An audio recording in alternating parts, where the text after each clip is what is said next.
On Larry King Now, age is only a number for Dick Van Dyke. The Hollywood legend opens up about living his best life after nearly 60 years in Hollywood.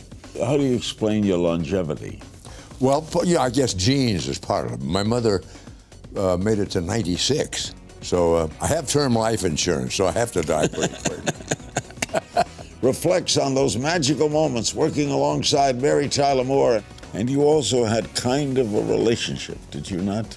Yeah, we definitely had a crush. Oh, yeah. It was a romance. Did you ever? I asked a psychiatrist, we'd be rehearsing, and suddenly we would both start to giggle for no reason. And I said, what is that? She said, you're attracted to one another, which certainly helped with the acting. And weighs in on Disney's upcoming Mary Poppins themed musical film. Have they talked to you at all? No, I said, Bert's dead. He can't be in the movie. It's all next on Larry King Now.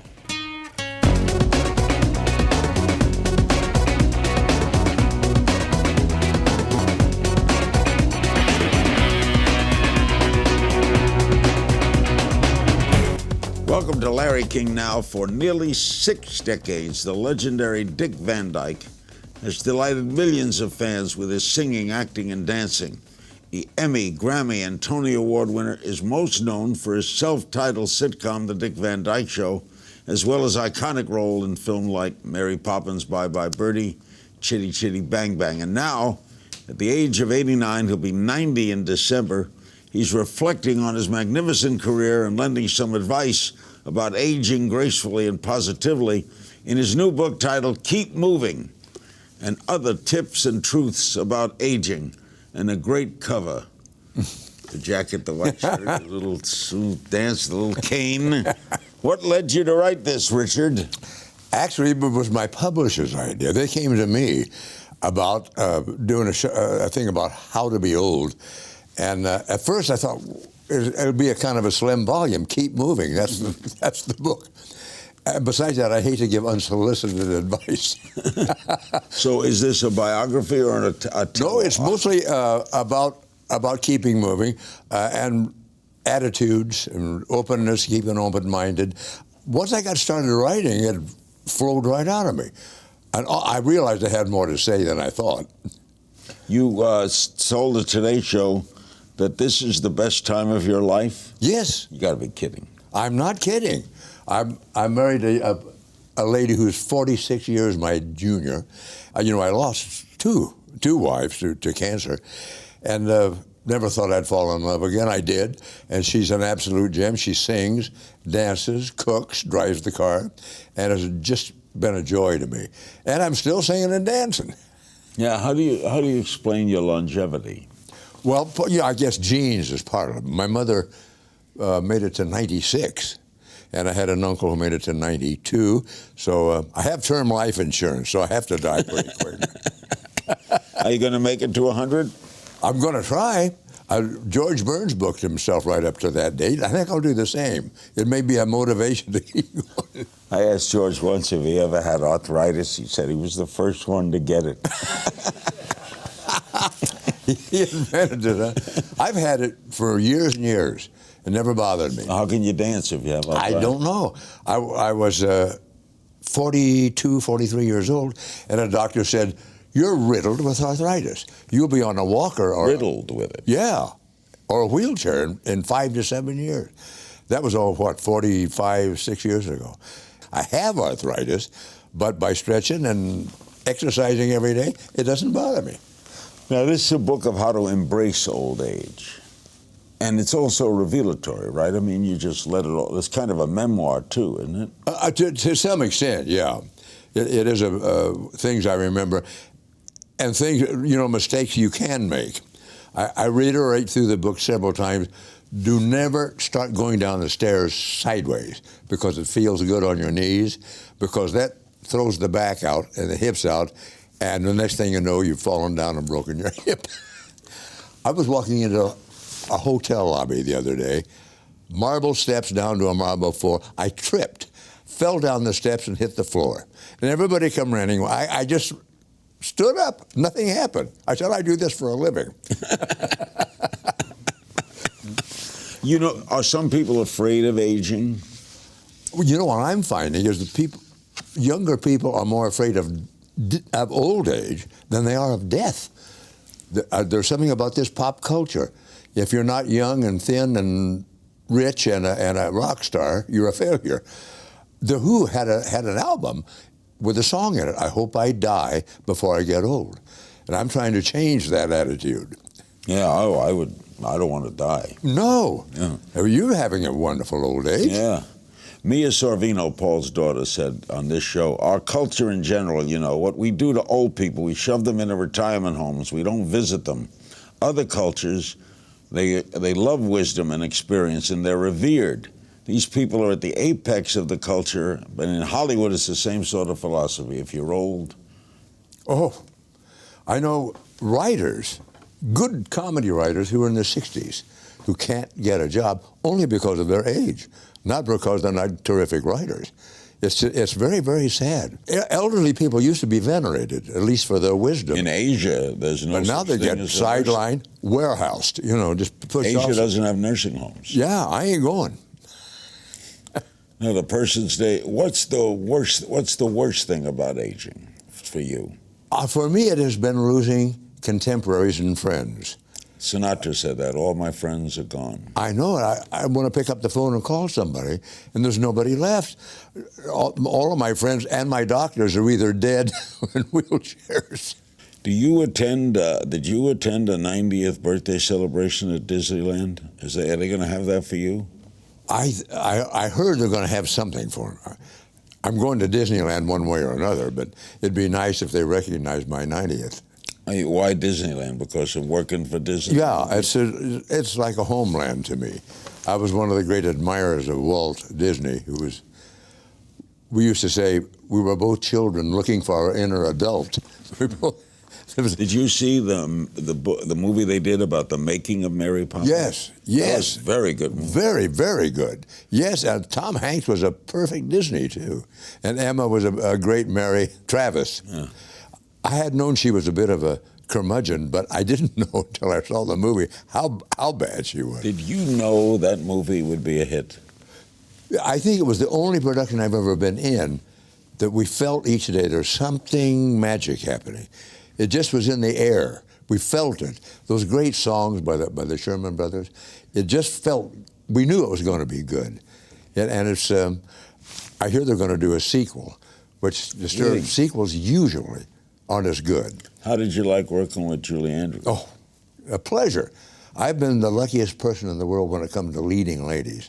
Everyone, I've been wonderful. Not bad. Not bad. He's been in the business for 6 decades. Dick will reflect on the roles that shot him to stardom and the current state of the industry after the break. Don't click away.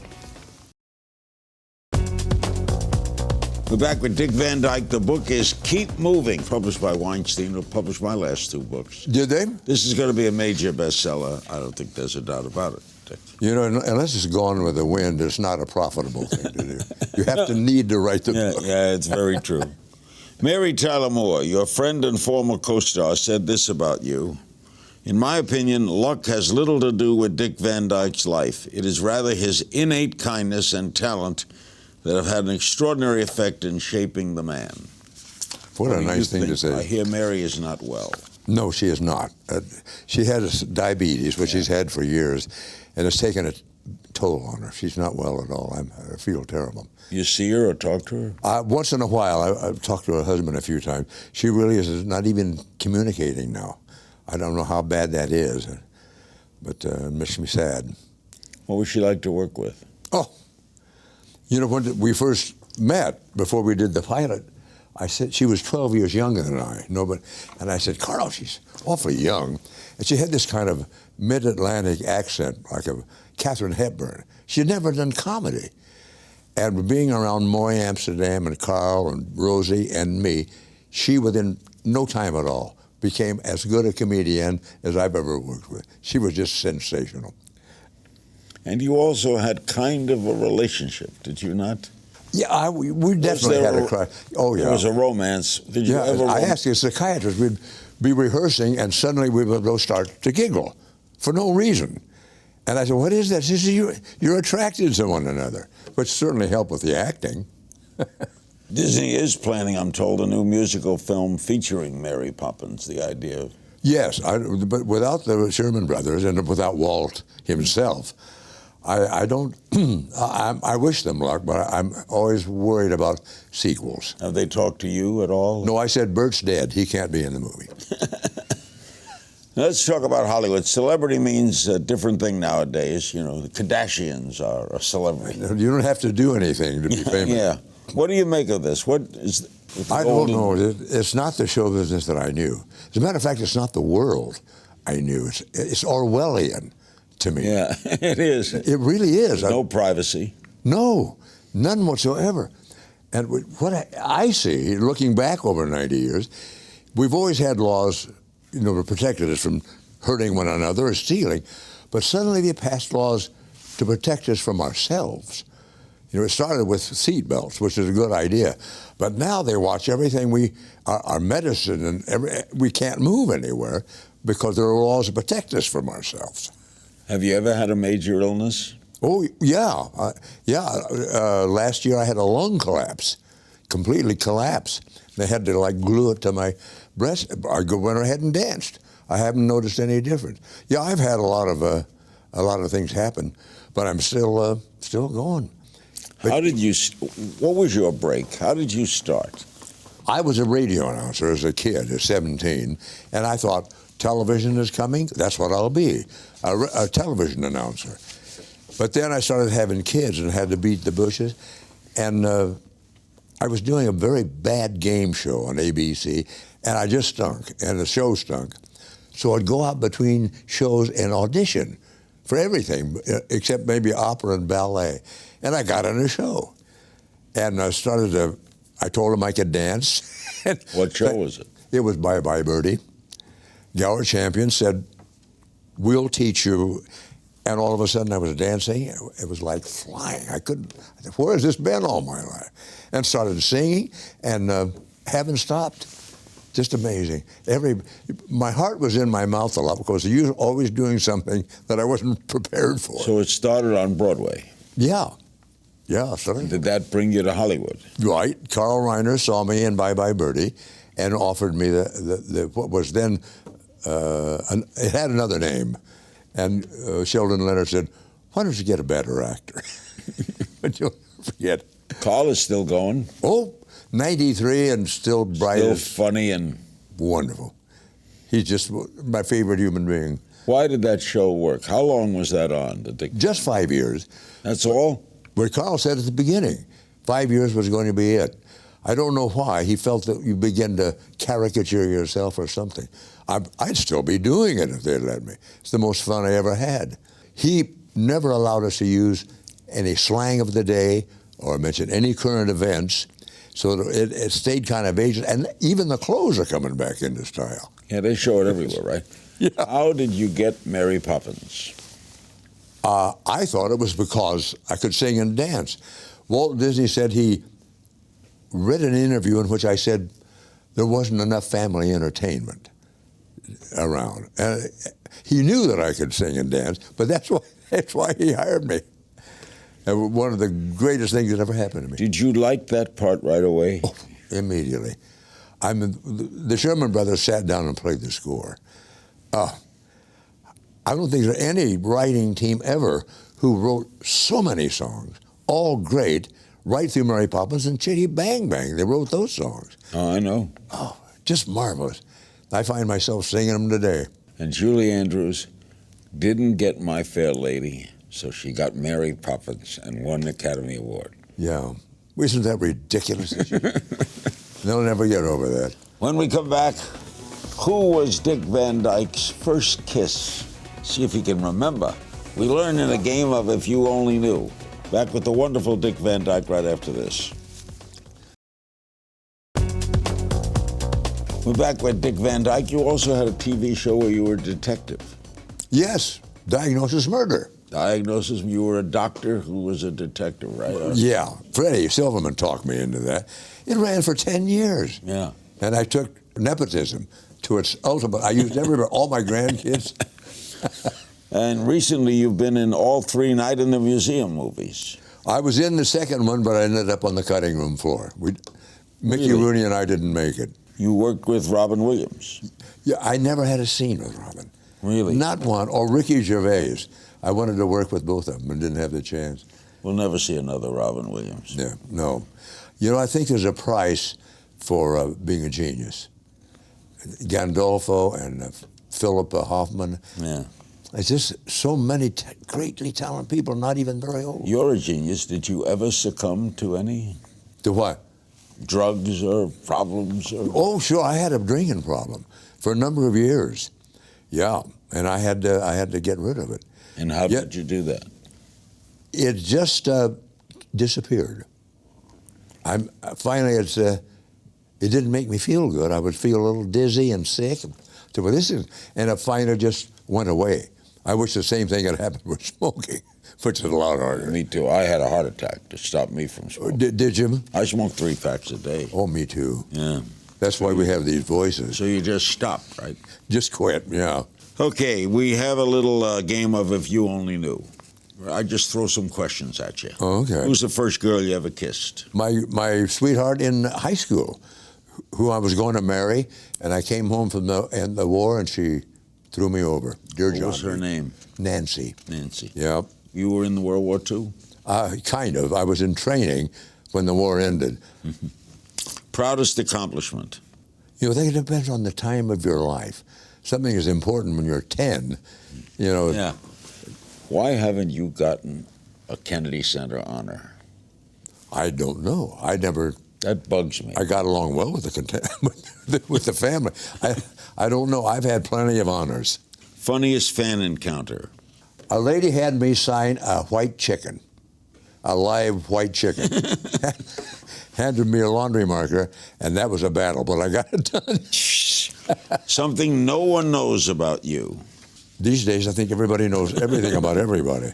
I'm a computer animator as a hobby. I do 3D computer animations. No kidding. As a hobby, engrossing. Oh. Movie role you regret turning down? I turned down The Omen. Which, What did they want you to do? Yeah, I turned that down. What were you going to play? Gregory Peck. I got the part. And the other thing I regret is... That was a scary movie. You remember those Ross Hunter movies with Doris Day? Yeah. Cary Grant did one and wanted me to play, and I didn't do it. Cary Grant, I didn't work with. Why didn't you do it? I forget. There's a co-star you'd still like to work with? Oh, whom I have never worked with? Yeah. Oh, God, I don't know. I think I'd like to work with Kevin Spacey. I'm a great fan of his. Favorite memory from the Dick Van Dyke Show? Oh, every day was. As Maury used to say, it's like going to a party every day. It was just a madhouse. Everybody got to contribute. It was the most fun any of us ever had. Biggest regret? Probably Cary Grant. I think that was the biggest mistake. Best piece of advice you ever received? Sheldon Leonard, who was the... I love Sheldon Leonard. Wasn't he a great guy? I did a couple of shows. You know how he talked. Yeah. He came and says, Dick, you're talking in a monotone. Make your voice go up and down more. And I did, and everything's been fine since. That's what he said. Make your voice go up and down more. He was a hell of an actor and director and comedian. And his sense of what was right in comedy was... You could have lunch with a president, dead or alive. Who would it be? Or dead or alive. Well, probably Lincoln. Me too. Secret talent? I don't think I have any secret. Well, you do computer. Yeah, but it's not a secret. Yeah, I'm pretty good, too. I've been doing it for about 20 years. Favorite dance move? Favorite dance move? I don't do that many. I don't know. That's Who's the best dancer you ever saw? Best dancer? That you ever saw? Besides Fred Astaire? Gregory Hines. Hofer. Yeah. Oh. Fred and Eleanor Powell, used shuffle on the toes. And Gregory came up with hoofing, a lot of heel and toe. And he could lay down more iron in a minute than anybody I ever saw. God, he was good. And Fred and Gene Kelly wasn't bad. Yes. No. After the break, the legendary Dick Van Dyke will take your questions. The book, Dick Van Dyke, Keep Moving. We'll be right back. We're back with the great Dick Van Dyke. What an extraordinary talent. We have some social media questions. You've heard of social media. I've heard of it. On Facebook, Catherine Falk, Peter Falk. Oh, Catherine Falk, Peter Falk's daughter. Oh, is that who that is? She's asking this question. Oh. What was it like working with my dad on one of the earliest episodes of Columbo? I got to be the killer for a change. It was, I almost got thrown off the set. I started clowning around, and I got Peter clowning around too. And at one point, he did have a glass eye. I guess everybody knew. Yeah, of course. He knocked at the door in a scene. I opened it. He had stuck tissue paper. Kleenex was hanging out of that eye. And the director took me aside and said, cut it out. Cut out the clowning around. Settle down. He really dressed me down. Who did you kill in that Columbo? My wife, I think. I never killed anybody on camera. They I were wouldn't the do best that. shows, Columbos. Oh, wonderful. The best. A great character he did. Great character. Vince Hugelman on Facebook. What's your current favorite television show? Jeopardy. Never miss it. Kate Smith, will we ever see you host Saturday Night Live again? I never did. I was never on Laugh-In, and I was never on Saturday Night Live. Nobody ever asked me. George Slaughter didn't put you on Laugh-In? Never asked me. Neither one of those shows. I would do it in a minute. John Crabtree on Facebook. How much of the show was improvised? It was improvised all week during rehearsals.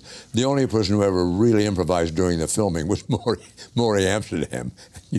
Often didn't know what he was going to say. Carl Reiner wrote it, or there was a group of writers? A wonderful group of writers. Enterprise Boy on Twitter. Did you ever seriously hurt yourself during all those falls? Nope, never did. I learned how to fall by watching Buster Keaton in my childhood. Oh, he was the best, right? Yeah. What he would do. There's a trick to falling? Tucking and roll, they call it. You have to roll as you go down to take away the impact of the gravity. No, I have never hurt myself. I did the eulogy at his funeral and Stan Laurel, both of them. I was invited to do the eulogy. And I had befriended, or they befriended me. I used to go visit both of them. Could you fall straight down? No, I wouldn't even try it. Well, you can catch yourself. No, nobody ever falls straight down except Chevy Chase. What were Laurel and Hardy like? I never knew Babe, the fat one, but Stan was a gentleman, English gentleman, called me Dickie. Hello, Dickie. I used to go visit him. As a pilgrimage to Stan Laurel's was made by Jerry Lewis, Danny Kaye. We all go talk to Stan. He was special. Yeah. At Dark Roots, is there anything else you wish you had done throughout your career in Hollywood? Well, I'm married to a very young wife, and she said, "What if you could have had any role? What would you take?" And I said, "I wanted to be the Scarecrow in Wizard of Oz." She said, "Did you try out for it?" I would think I was 12 years old. How did you meet your wife, your lovely wife? At the SAG Awards. I was in the green room talking to some famous actress, and she walked by and just caught me. I never walked up to a strange woman in my life. And I walked right over and sat down and said, "Hi, I'm Dick." What was she doing at the SAG? She was a makeup artist, and she just did me. Oh, and did she do you, boy? I Rock Philly on Twitter. What role did you enjoy the most and why? Rob Petrie, because of the writing and the group I worked with. He said, what we do is write Yiddish and play British. There was a Jewish sensibility and wisdom in that show. It was written by everyone who was Jewish. And I am sure that's what gave it the gravitas that it had. What a pleasure. Always Mine great too. seeing you. I'll see you again in 10 years. We'll both be here, I promise. I hope so. A big thanks to my guest, Dick Van Dyke. Be sure to pick up a copy of his new book, Keep Moving, and Other Tips and Truths About Old Age. It's available now everywhere. And as always, you can find me on Twitter at King's Things. See you next time.